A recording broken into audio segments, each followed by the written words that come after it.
Գյուղն ու գյուղացին մշտապես եղել են Կարապետյան ընտանիքի ուշադրության կենտրոնում։ Նրանց աջակցությունը երբեք մեկանգամյա չի եղել, այլ շարունակական պատասխանատվություն հայրենի հողի եւ այնտեղ ապրող մարդկանց հանդեպ։ Իսկ ներդրումները ապագայի համար, ասում են Լեռնահովիտի բնակիչները։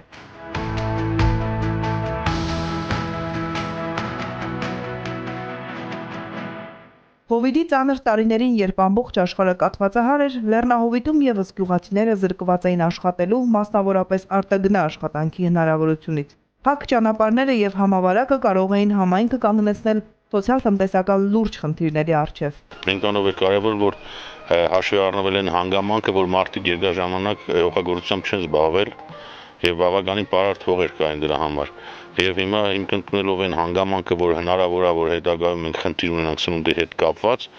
կարևորելով այդ հանգամանքը բաժանվել է սերմացում, որպեսզի մարդիկ իրենց սնունդը կարողանան հայթայթել, դա է հիմնական խնդիրը։ Ստեղծված իրավիճակը մեղմելու համար Կարապետյան ընտանիքը նախաձեռնեց աջակցության լայնածավալ ծրագիր Լեռնահովիտի բոլոր բնակիչների համար, առանց բացառության։ Մեծ ցանկատարածություններ ունեցողներից մինչև տնամերձ հողամասեր բոլորը ներգրաված էին ծրագրում։ Դաշտերի մեծ մասը չէր մշակվում։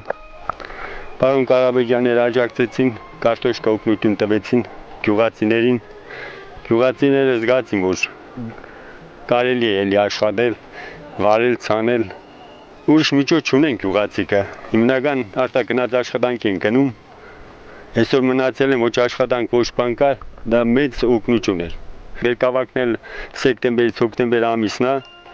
Այն ժամանակ մաշուր կանի, ժողովուրդը շատ գոյ են։ Գիտեմ, որ ինչ որ ապրուստի միջոց կա արդեն։ Գյուղացիներին տրամադրվեցին սերմնացու, պարարտանյութ, դիզվառելիք, ինչպես նաև անհրաժեշտ գյուղտեխնիկա։ Ամեն ինչ գարնանացան ժամանակին իրականացնելու եւ գյուղացու հետագա ապրուստը ապահովելու համար։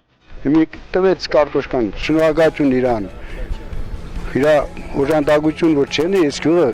բարի կերտա։ Առանց դրանց գովատվել, ստեղ դժվար կերն ցավ տանում։ Շատ մեծ կարևոր էր, որ գոյն այս ճգնաժամից դուրս գար։ Կարապետյանները օգնեցին նաև եւ սայլարկայի հաշվով եւ տրակտորի վարի փողի հաշվով, որ գյուղացին այս պահին, որ դրանց փող չդավարելու, ասինքն մշակելու բանի համար։ Գյուղացիների խոսքով աջակցությունն ուներ երկարաժամկետ նշանակություն։ Լուծվեց զբաղվածության հարցը, համայնքը պաշտպանվեց սպասվող ճգնաժամից եւ որ ամենակարևորն է, գյուղացին վերադարձավ հողագործությանը։